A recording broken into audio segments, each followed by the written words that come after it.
안녕하십니까. 전문가의 가업승계 전문 세무법인 신율입니다. 요새 이제 저희가 많이 활용하는 전략 중에 상환 우선주로 가지금을 정리를 많이 하고 있습니다. 이거는 징여도 없고 뭐 이래서 어떻든 간에 세무적인 리스크도 하나도 없습니다.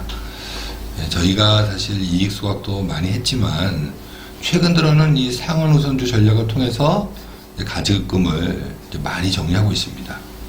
가지급금에 대한 불이익들은 뭐 많이들 알고 계시겠죠. 우리가 이제 가지급금이 한 10억 정도 있다 이럴 경우 매년 4,600만 원의 이자가 발생되죠.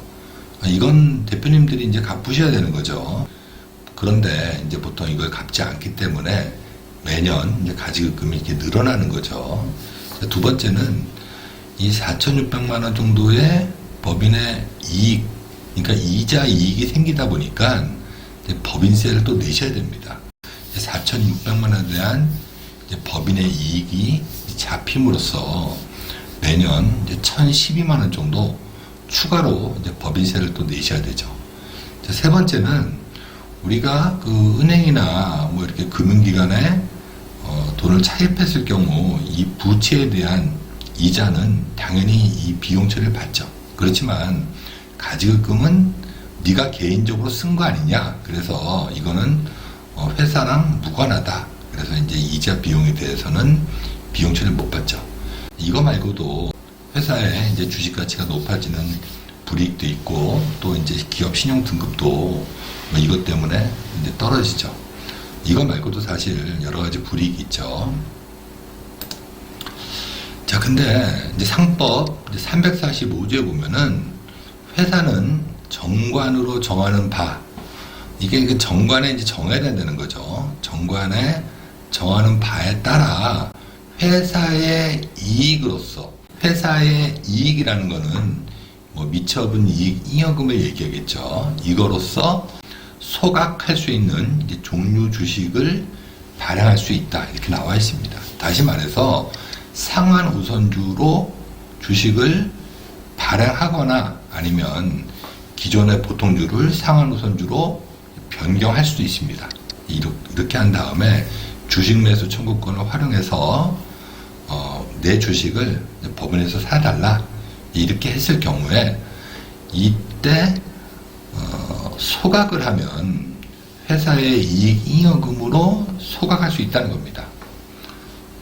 다시 얘기해서 이 상환 우선주 전략을 쓰면 내가 투자한 자산, 그러니까 이제 법인 같은 경우는 자본금이겠죠. 뭐 주식회사 자본금, 그리고 합작 한명회사 같은 경우는 출자금이 되겠죠.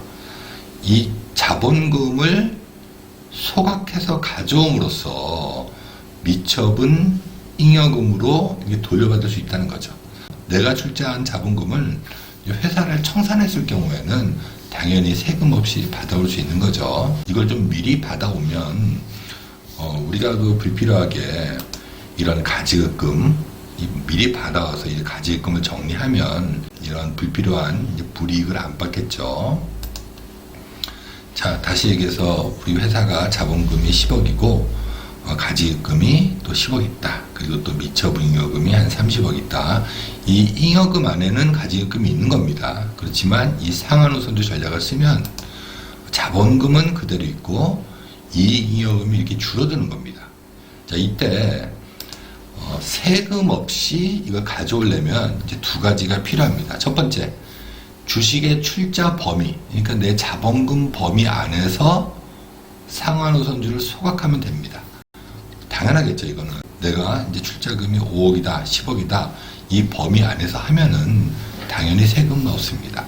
자, 두 번째는 우리가 처음에 우리가 회사를 출자할 때 한 주당 가치가 10,000원이었는데 출자금이 10,000원, 액면가가 10,000원이었는데 지금 이 주식을 소각할 때 10,000원에 해야 세 부담이 없습니다.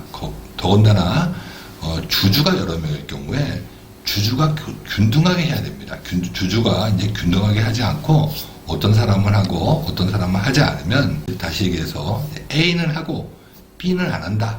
이랬을 경우에는 불균등 감자, 불균등 소각에 대한 증여세가 발생될 수 있습니다. 다시 말해서 지금 평가했더니 옛날에는 이제 10,000원짜리 주식이 액면가 10,000원짜리 주식이 지금 평가했더니 10만 원이다. 이때 주당 가치를 한 주당 이제 10,000원에 소각하기 때문에 어떤 사람은 하고 어떤 사람은 하지 않으면 이건 당연히 이제 증여세가 나올 수 있겠죠. 그래서 첫 번째는 이제 출자 범위 안에서 하고, 두 번째는 지분에 따라서 균등하게 하면은 이건 당연히 세금은 없습니다. 자, 그리고 이렇게 되면 상법 345조에 말한 것과 같이 이익잉여금이 감소되겠죠. 그리고 또 이제 주식 가치가 하락됩니다. 당연히 이제 잉여금이 줄어드니까 주식 가치가 하락하겠죠. 그리고 또 이걸 소각 형태로 하면은 주식 수는 줄어듭니다. 다만 이제 자본금은 그대로죠. 우리가 이제 건설회사나 제약 도매상 등 이런 회사들은 자본금을 맞춰야 되는 규정이 있습니다. 그래서 이런 소각 형태로 내 자본금을 감자했다, 내 자본금을 감소시켰다, 이럴 경우는 당연히 이제 자본금은 그대로 됩니다.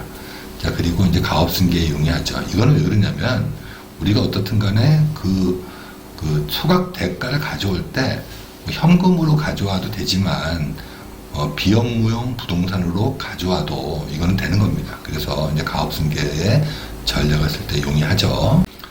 자, 그리고 이제 이 전략으로 다시 말씀드리지만 가지급금도 정리할 수 있고, 나중에 이제 상속세도 줄어듭니다. 자, 그리고 이제 요거는 좀 변형해서 쓸 수도 있는데, 만일 우리가 단종 건설회사 하고 있는데 이제 종합으로 넘어가야 된다, 아니면 우리가 어떻든 간에 대외 신인도 때문에 자본금을 좀 늘려야 된다, 이때 이제 내 돈으로 자본금을 늘려다 보니까 이게 부담스럽죠. 이때는 법인의 잉여금으로 상환 우선주 전략을 통해서 세금 없이 증자할 수 있습니다. 자, 오늘은 여기까지 하겠습니다. 구독과 좋아요, 알림 설정해 주시면 영상을 만드는 저한테는 큰 힘이 됩니다. 감사합니다.